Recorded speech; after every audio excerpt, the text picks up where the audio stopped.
I'm your host, Dr. Kimberly Wilson, and we have with us today Tonya Fitzpatrick Esquire. She is a former recovering attorney and now a world traveler who does travel journalism. Welcome, Tonya. Hello. Thank you so much for having me, Kim. Oh, you're more than welcome. I'm very excited to have you here today because your story is just so fascinating. I really want to know how you made this switch from attorney and politics to travel journalism because that's not something that people would normally think of. Yeah, it's a big leap, but in all honesty, I've lived my life in leaps of faith. I've done just a really quick backstory. I've done silly things in my earlier years that I wouldn't do today, like move abroad, move to England with Wow. London, England, with only $300 in my pocket, uh, Wow. and no plan. And I ended up getting into a graduate program in a world-class institution, the London School of Economics. I ended up staying there for a few years and then going back and forth. But I did that on faith. So when I made the leap from law, and I still do a little bit of law, in all honesty, it just doesn't consume me like it used to.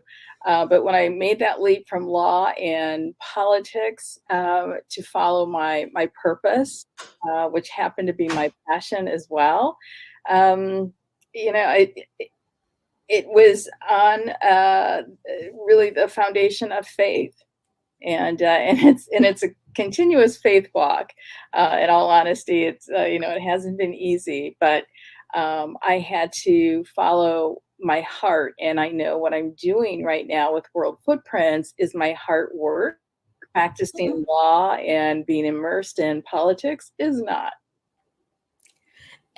That is such a beautiful story. And I think because I've met many attorneys who honestly sometimes regret they feel like the juice is not worth the squeeze, and but they're not sure how to pivot or especially when they get used to that type of income, Hmm.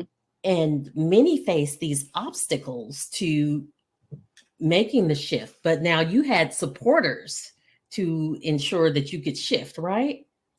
Well, I have my husband who's also a lawyer and also trying to make the jump from law to what we're doing with World Footprints and his own other personal endeavors.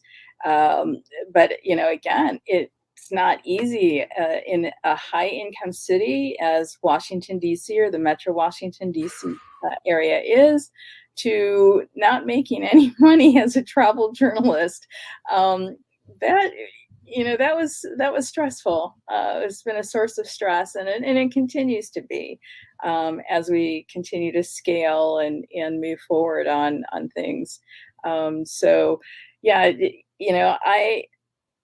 I think because I also live with a keen understanding that we're not here forever, and we, as we all do, we have limited time, and so I wanted to make sure that I am living my purpose. The reason why I'm here. I do not want to not pursue the things that I know I'm supposed to do. And with World Footprints, because of the type of travel that we talk about, the social impact travel, and using travel or talking about travel to illuminate our common humanity and really bring cultures together, that's meaningful. Arguing with people in court is not. Um, Agreed. And when I was on your site, that was quite evident that you tried to bring about travel experiences for a variety of different people and different perspectives. Because one person can tell you, oh my goodness, you have to visit X. It is the best place ever. But just like I know that sometimes being in this wrapper of skin, I may not be welcome. It may not be the best place ever for me. Mhm.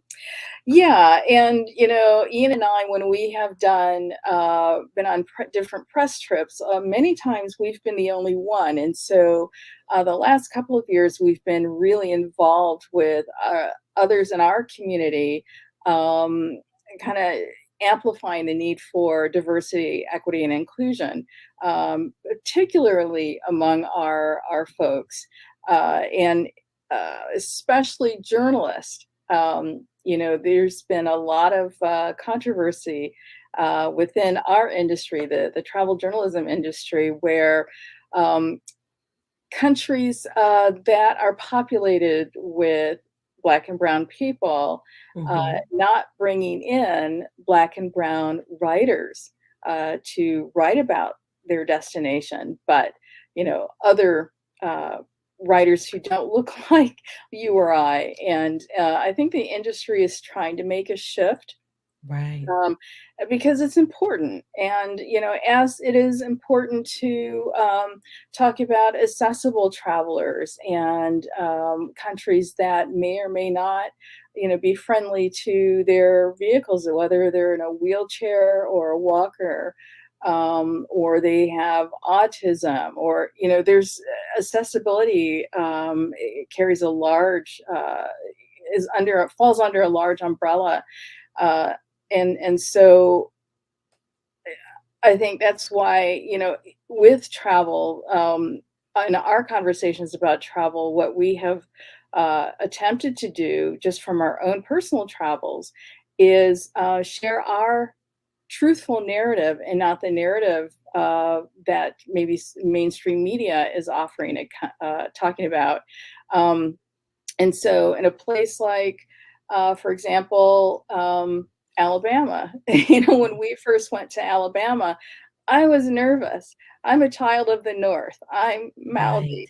And I thought, oh, I'm going to get in trouble. Um, but we were very welcomed. In another place, Sochi, Russia, when we went to Sochi for the 2014 Olympic Games, there are not a lot of people of color in, the Black Sea, the southern part of Russia. And Right. and so instead of maybe being followed or scrutinized, particularly my husband, he was treated like a rock star because they thought he was a celebrity. Um, and so, the truth, getting back to your original point, that the truth is that yes, as people of color, there are places that do not welcome us.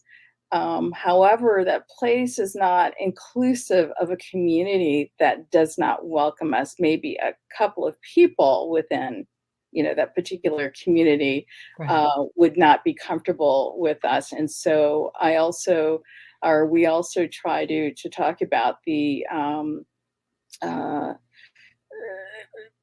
the care and about not treating a community, or painting one community with a broad brush, and looking for those people who are interested in getting to know us and do see us as human beings, and more so than just a figment of or a lesson, or an other.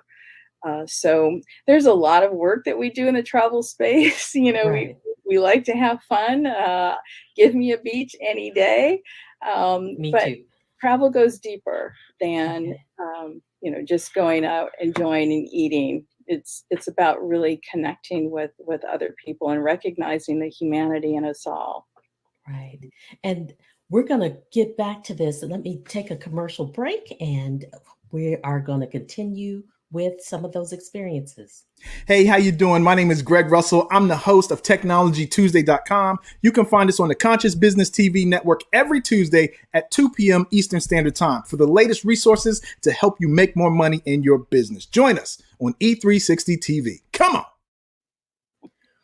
Welcome back to Leading Beyond Burnout. And here we're here with Tonya Fitzpatrick, who is a former attorney and the ambassador for World Footprints for Travel. Now, I wanted to I wanted to share one of the experiences I had actually with accessibility. When we were doing our dissertation, we had one of our classmates. She was typically wheelchair bound, and she informed the school that they knew about her accessibility issues. But what we got to see unfold right there in front of us was that it was not properly planned for her accessibility issues. And she actually ended that trip. It was very difficult for us to see because she actually was permanently injured because she had to use her crutches a lot more than she normally does, and it required multiple surgeries. So that is really important work, just me seeing that happen to someone I know personally when that is not considered. So thank you for having something like that. I would have never thought of that beforehand. Yeah, you're welcome. I mean, again, going back to my purpose, I think it's my purpose to raise awareness about various issues, from DEI to human rights, and we can talk about that later. But there are certain things, the environment. There are certain things that I feel personally very important about educating people about through discussions of travel. Um, and, just as an aside, we have a friend, he's a very popular travel blogger. He's doing quite well. He's a wheelchair traveler. And, the things that he has to do in order to be accommodated or Right. prepare for a flight, or things that, we take for granted. And Absolutely. but we're seeing again a sea shift. I think there's an airline actually. I don't remember if it's Delta or American. It might be Delta, but they're actually creating space for a wheelchair to come on board. So Oh, beautiful. our friend, he has to change wheelchairs. They have Right. to bring him in an airline wheelchair. His wheelchair is about 400 pounds, and I can't tell you Wow. how many times it's gotten broken from ground crew. But this way, the adjustments that are being made will allow him to come and fly in his wheelchair. So Beautiful. I'm excited about those advancements. Right, he gets to remain comfortable.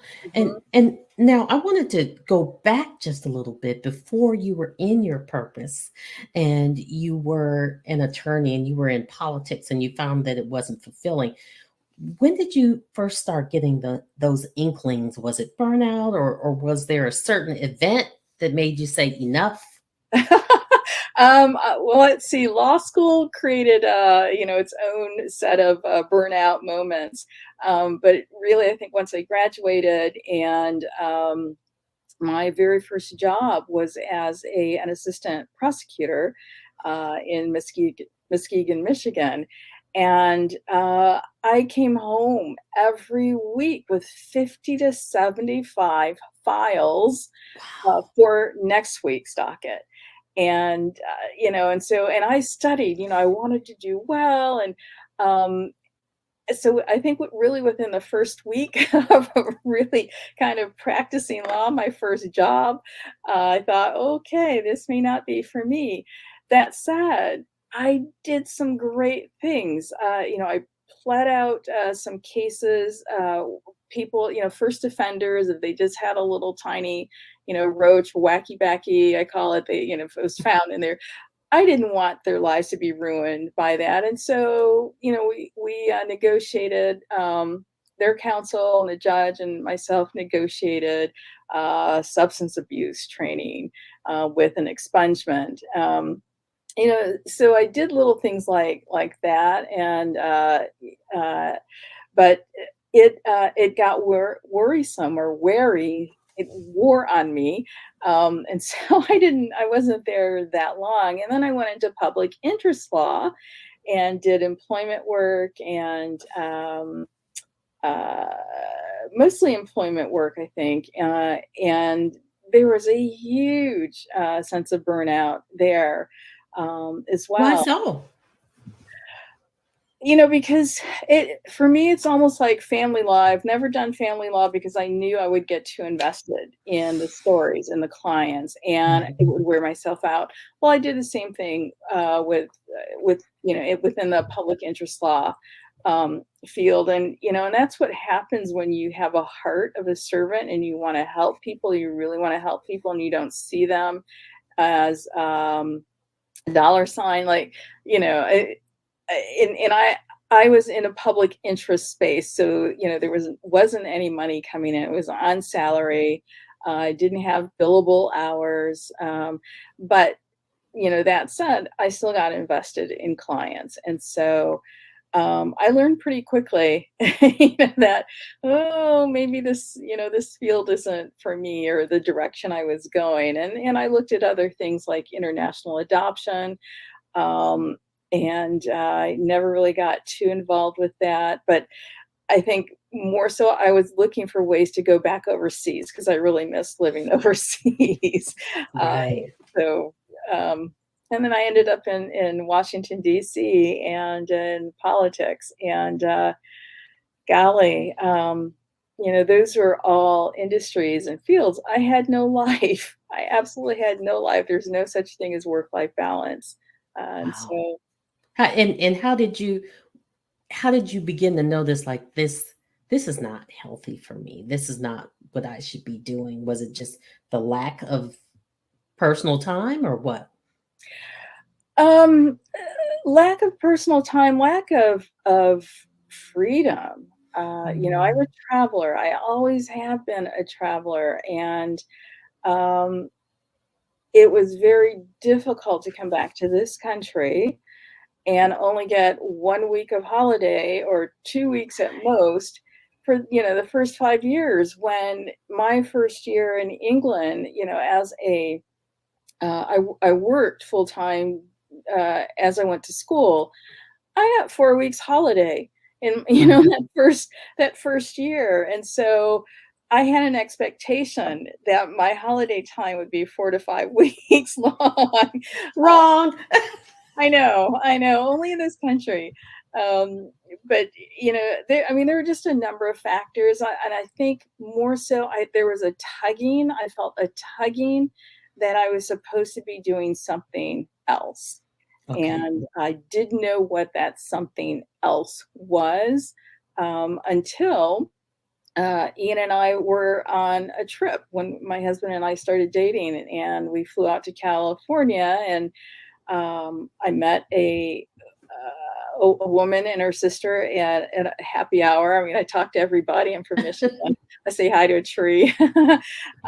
And she happened to be a life coach. And it was because of our conversation and the conversations my husband and I had subsequently that I determined that I needed to pursue the two things that I have always had a passion Right. for: travel and horses. And Oh, I didn't know that part.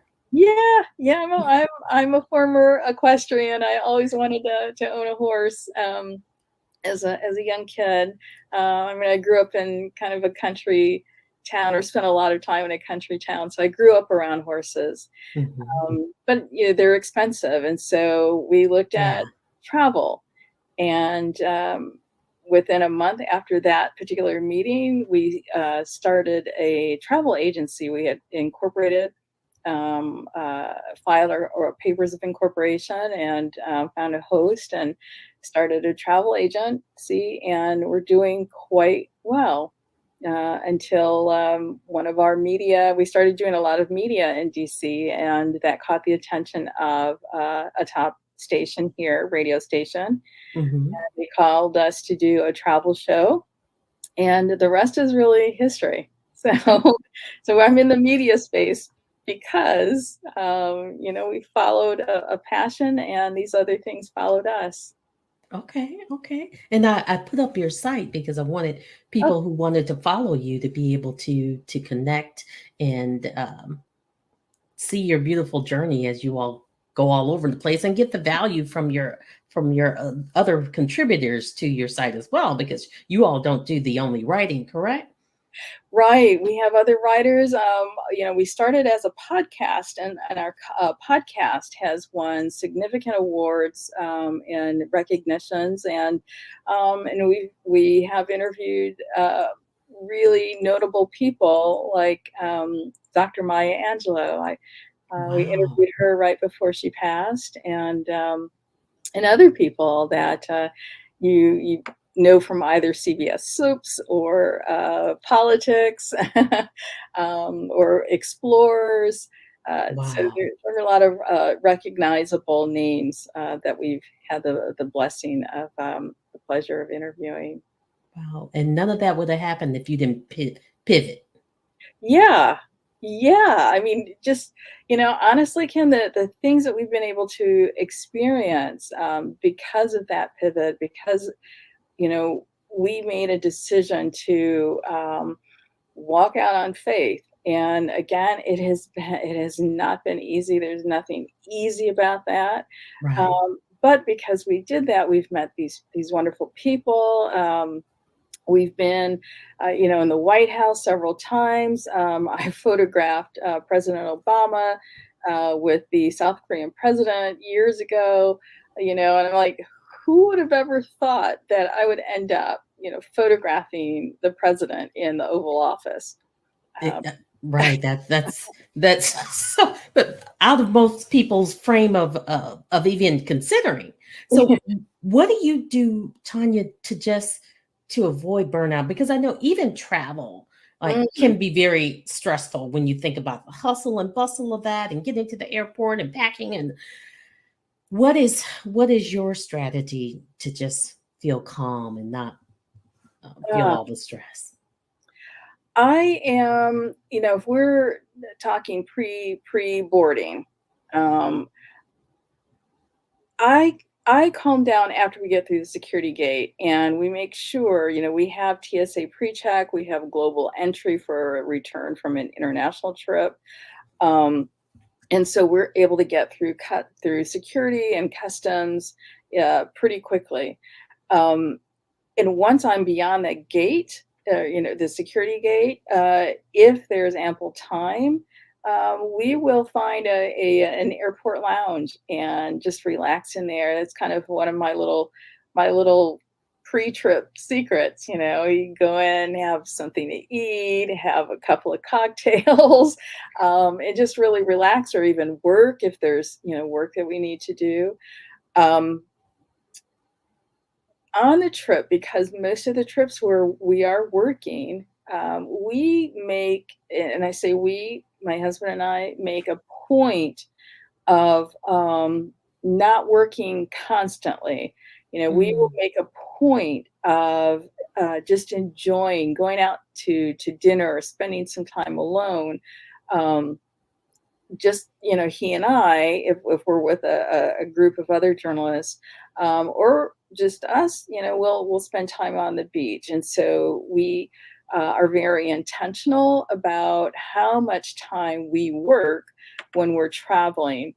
Um, and I think that's been very important for us to keep some form of balance to our marriage as right. well, and not, take these blessings of travel and constantly, you know, see ourselves in front of computer screens typing or what have you. Right. I think you bring up such a good point, because whether I'm traveling or even just going out, sometimes I'll just stop and Mm, I'll look around, and everybody's head is bowed. They are sitting right in front of each other and mhm, not connecting. Uh, mhm. I've even had to. There was a dear friend. We were at dinner or something, and I can remember saying, "If you pick up that phone one more time, I'm leaving." Yeah, yeah. I mean, we're all guilty of that. I remember a trip Ian and I did. It was our first trip to Alaska. I was on a small yacht, and we were going through Glacier Bay. At that time, I was working as deputy assistant secretary at the Department of Education, and so I had Wow. my work phone, and I had my personal cell phone. And he took both of those phones because as we're leaving the harbor, I mean, when you're at that level, you're being contacted constantly. Right. And he took my phones and he said, "You need to put these in the safe." And that first day I put the phones in the safe, I had the jitters. But after that, I'm like, we got back to Juneau. We were in and out of Juneau, Alaska. We got back and another day went by and I didn't turn my phone on. It was so liberating to be disconnected from, the smartphones at that time. And so I make a point of doing that. And certainly when we're having dinner, if we're having dinner out, now I will have my phone because I photograph the food. The camera eats first, so I have to take pictures. I don't think I've ever heard that before. It's true. The camera always eats first. But so I will have my phone and I will photograph, but then I'll get back to, just enjoying our meal and talking. And I'll, I may see something if, we're on the water, I'll pull the phone back out and take a photo. And then that's that. So I won't go through the motion of posting everything on social media. I'll do that later in the evening or, the following day. So that's kind of, that's something I will confess to. So you all do some constructing of your time, and it seems like you also have a partner who watches out and makes sure that you're not going too deep in the hole and you don't even begin to put your feet in the burnout pool because he's like, I'm just taking it all. Yeah, but it doesn't mean that doesn't happen. Okay. As an entrepreneur as well, when you're working, I can't tell you how many hours a day I work. I can tell you that I have been averaging the last couple of months about 4 hours sleep a night, and that's very Whoa. healthy. Yeah. And I know that. And that's something I'm working on because now it's becoming a problem. But when you're working that many hours and you're really trying to scale and, and I'm doing two things. I'm still doing a little bit of the legal stuff, as well to, keep things moving financially. So, when you have those set of demands, burnout Right. happens. But I recognize, burnout in me presents itself in a lot of really different ways. I get agitated easily. I can become slightly depressed, Mm. because I'm letting my tank run dry. Uh, Right. and so those things happen and I recognize it when it does happen. And so I make a point of monitoring my blood pressure. We have Oh, so, I make sure that my blood pressure is steady, particularly during those stressful times. And I do try to focus on sleep. It comes and goes. I remain hydrated. I make sure I'm hydrated. There was a time I was drinking close to a gallon of water a day. I think I'm down to a half a gallon a day, okay. which is still, I could still do more. But I am very purposeful in. Oh, and sorry, and let me back up. And I also uh, exercise. So I do yoga, and I will take a little time out of the middle of my day to do a yoga class or to walk outside or to drive and get my hair done and enjoy, especially if it's a nice day. And that's enough to start filling my tank back up to rejuvenate me. So Oh, those are it- little secrets.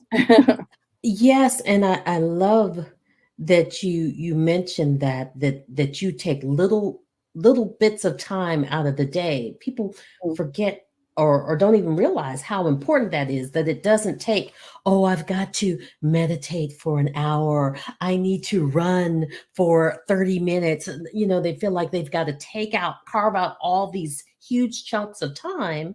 And often it doesn't happen because it takes too much time. But you Right. can do it in those small increments. So I love that you brought that up. Yeah, listen, this little thing talks to me. This is my Apple Watch, and it tells me time to stand. And when it says time to stand, I may just, from my chair, do squats. So I'm Mm. moving, or I'll walk out into the living room and come back, just to get my steps. Little things like that. Meditation and I is an evolving journey. My mind is constantly moving, so I can't say that I'm a good meditator. And most of the time, I'll usually fall asleep because I'm tired. But that's good. Yeah, You obviously needed the rest. I know. I know. I'm not disciplined enough to just quiet my mind. That's a challenge, and that's a journey. Exactly, exactly. I definitely wanted to get back as well to what you were sharing about your work with DEI Mm. and just where you're taking the company in general, because you all are really leaders in your space. Thank you. I would hope so.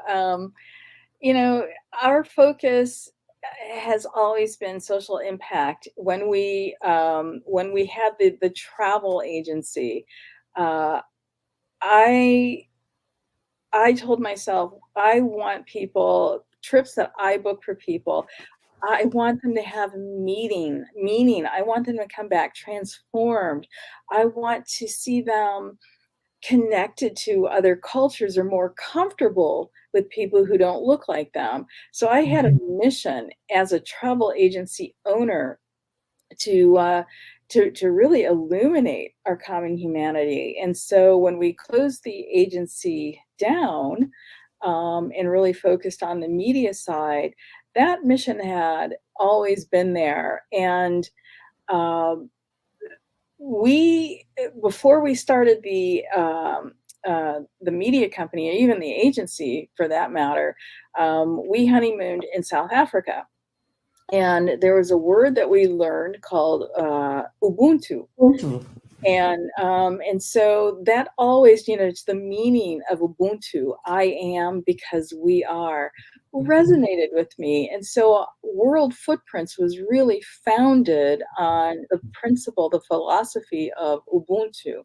Right. So that is part of our DNA. It's, not something that is kind of, we've just adopted because it's trending right now, or this is something that we were early adopters, I guess, of meaningful, responsible travel that's impactful.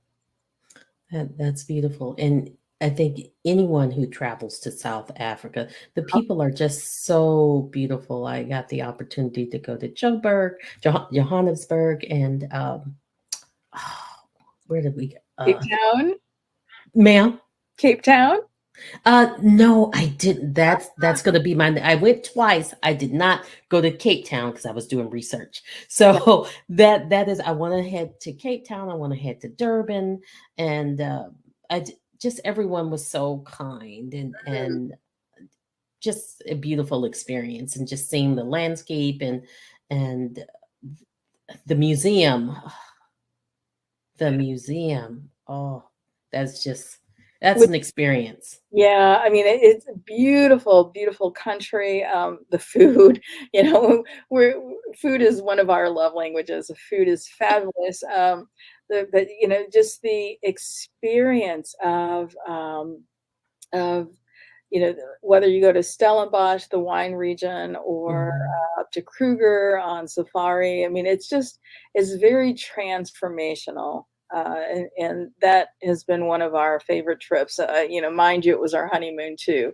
But that trip Ah. was, really, it's just, it's, uh, it has a place in our heart. right.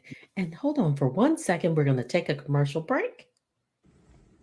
Hello, join me, Stacy Bullock, host of Tools for Everyday Living on E360's Positive Vibrations channel every Friday at 4 p.m. Pacific Standard Time on E360 TV.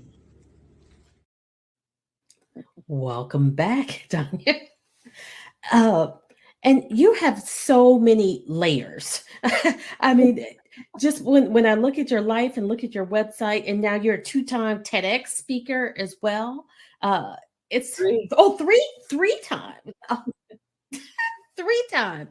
Like I said, multiple layers, and you just added another.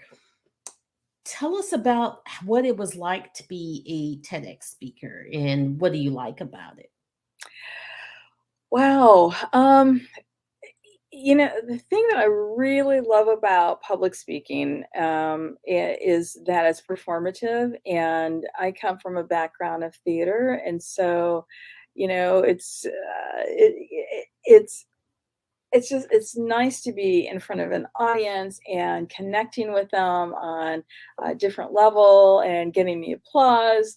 So I think, that's what's attracted me to this pursuit of public speaking as well. Um, the TEDx series is wonderful opportunities that I've been given. And the first one, though, I was incredibly nervous. I had no idea what I was doing. I had no Right. idea if my talk would resonate. I actually, there's a point I was, gosh, what was it? I can't remember my first talk. I think was on the pursuit of passion, and so it's kind of sharing my story. But part of that story, um, oh, I might get choked up, was my father. And I Oh. talked about how, I was by his bedside when he was taking his last breath. Oh.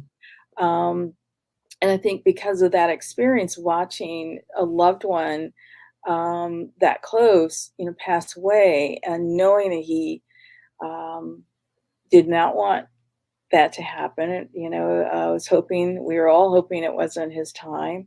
Right. And to know in his last moment when he grabbed my hand, because I became very upset knowing that he was expiring, he actually cried. And Wow. and I knew that that tear was for me.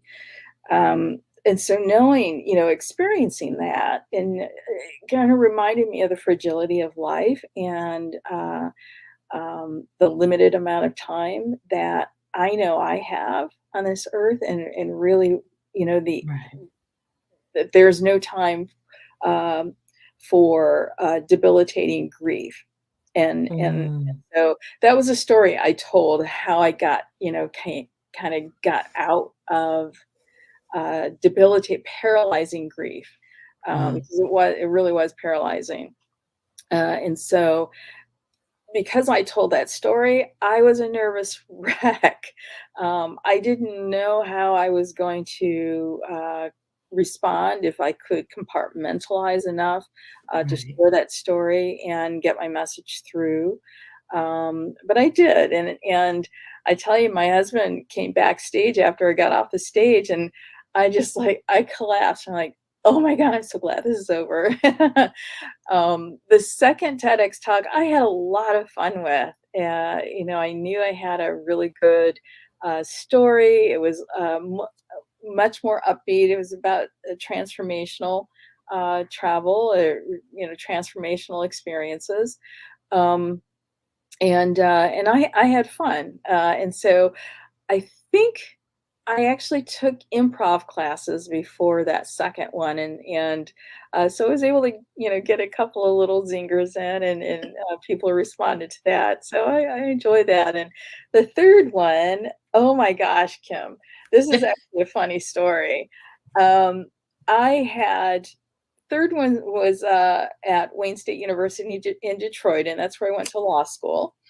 And so I was invited to present at Wayne State, And prior to that, I had come down with bronchitis. Oh, wow.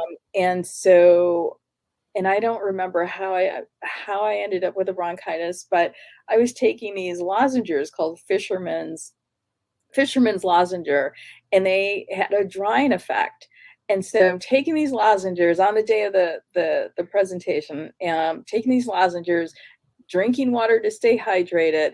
I just Right. bought a brand new pair of boots, which is a no, never do that. Never, ever, ever. Not when you have to stand. Not when you have to stand. When I had on Spanx. And so by the time, You just created stress. oh my God. Oh my God. My feet, first of all, in these brand new boots, I was sharp, but my feet hurt. She looked good. She looked good. And the loo from the stage, from where the loo was, I mean, it had to be a quarter mile away. It was a long, long walk.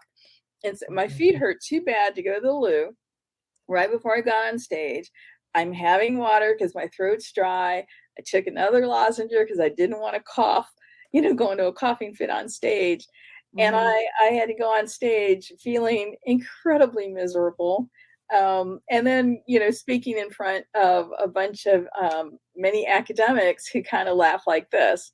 I mean, And then Detroit, for those of you who don't know, Detroit is not an easy town. It's kind of similar to what is it, the Apollo Theater in New York.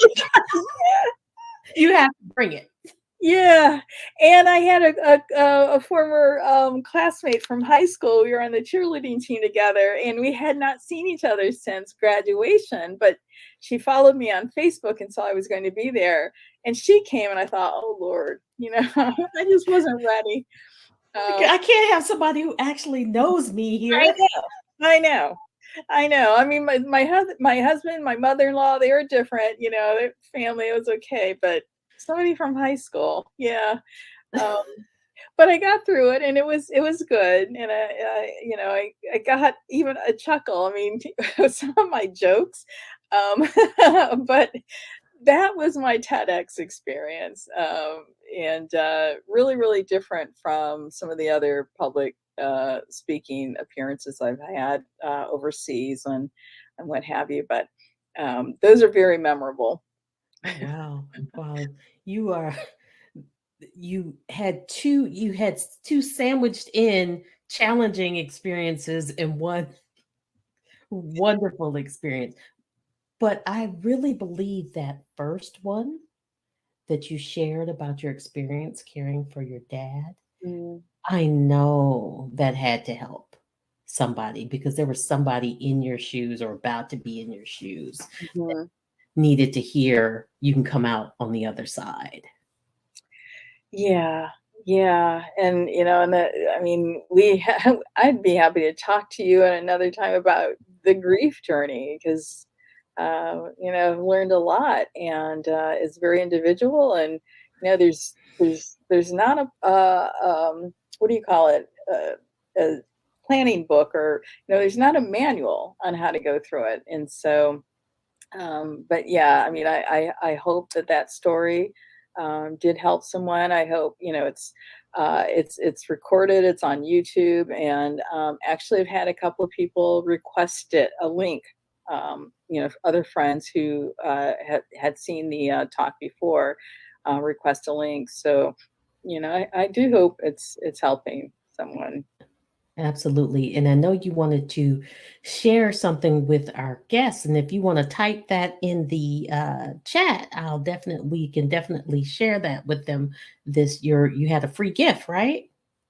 Oh yes. And I don't have the link readily available, but for newsletter subscribers, and you can also get to our newsletter from our website, worldfootprints.com. Okay. We do have a link to, or excuse me, there is a form that you can subscribe to a newsletter, and we give you a little travel checklist uh, when you subscribe. And I also had a book. I can see if I can find it real quickly, the link, but we have a book that we wrote with, we're contributors with people like Patricia Fripp and Tony Alexandra and other thought leaders who talked about just their success journey, their business journey. And let's see, I found the link. Anyways, we have a special, the book is called Success Simplified. And Okay. we have a link where folks can go and order it for US residents only. I'm sorry. But the book is discounted at a pretty significant rate. So I Okay. just put the link in the chat. Okay, beautiful. Let's get that and put that up there. Okay, there you see. Beautiful. Let me share this with our audience. Okay. And get rid of that. Okay. And here we go. And I hope I'm not the only person in the world that talks to the screen. Oh, nope, that didn't. I talked to a tree, so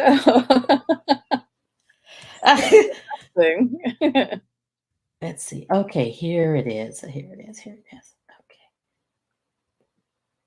No. Okay. I'm gonna put it in the bottom of the comments section of the video to make sure it shows. I'm having a little technical difficulties here. No worries. No worries.